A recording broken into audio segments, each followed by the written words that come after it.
Midday News is brought to you by Dogra Chemist. Get 15 to 60% discount on all medicines and surgical items. Visit Dogra Chemist, Airport Road, Jammu.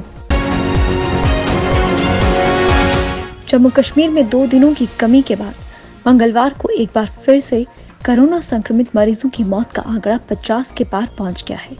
पिछले 24 घंटों में कुल 53 मरीजों की मौत हुई। इसके साथ ही अब तक मरने वाले मरीजों की संख्या 3662 हो गई है। वहीं 2964 लोगों में और संक्रमण की पुष्टि होने के साथ ही अब तक 2,75,822 लोग संक्रमित हो चुके हैं।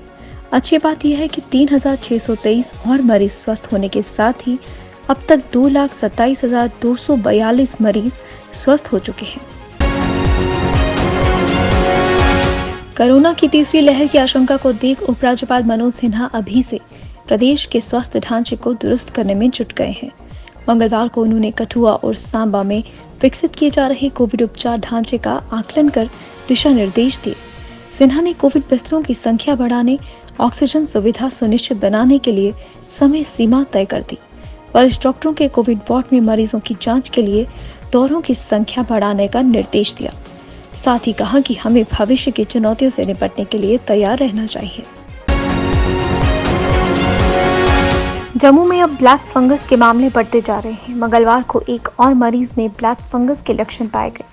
जम्मू में ब्लैक फंगस का ये तीसरा मामला है। मरीज की हालत स्थिर है। Principal GMC Jammu doctor Shashi Sudar ने इसकी पुष्टि की है। ये मरीज भी कोरोना संक्रमित था लेकिन स्वस्थ हो चुका था। 4 साल से ये मधुमेह से पीड़ित है।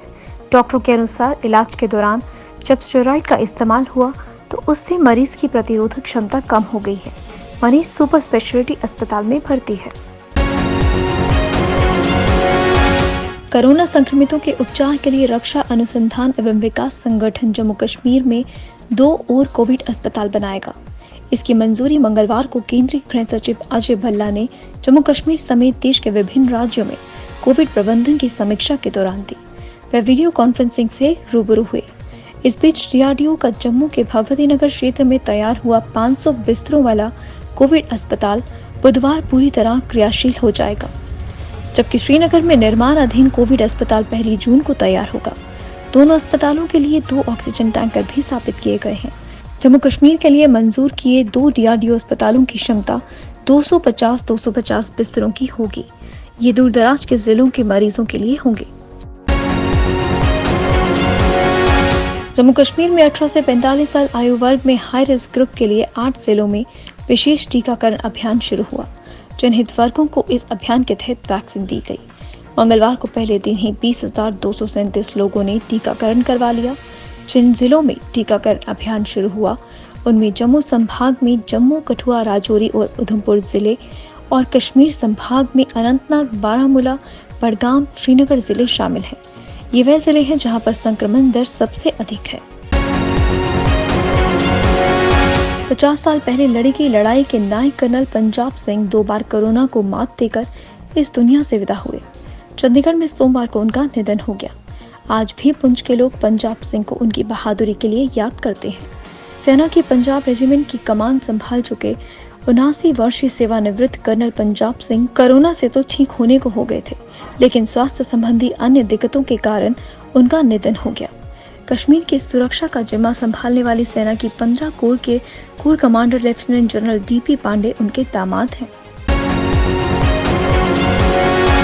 कोरोना वैक्सीनेशन के लिए प्रदेश स्तर पर प्राथमिक श्रेणी निर्धारित करते हुए प्रशासन ने 26 मई से विशेष अभियान शुरू करने का फैसला लिया है। इसी के तहत जम्मू नगर निगम को शहर के सभी दुकानदारों, रेहड़ी फड़ी वालों, दूध सप्लाई करने वालों, गुज्जरों व दिहाड़ीदारों का वैक्सीनेशन करने का जिम्मा सौंपा गया है। नगर निगम ने इसके लिए 5 वैक्सीनेशन सेंटर निर्धारित करते हुए अगले 5 दिन तक ये विशेष अभियान चलाने का फैसला लिया है। इस अभियान के तहत 18 साल से अधिक आयु वाले सभी लोगों को टीका लगाया जाएगा।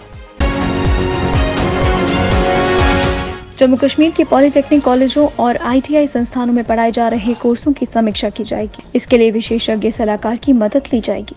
ये जानकारी कौशल विकास विभाग के प्रमुख सचिव असगर समूह ने मंगलवार को आयोजित बैठक में दी।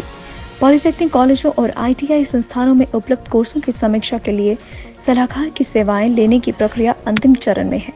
इस संबंध में शीघ्र ही टेंडर घोषित किया जाएगा।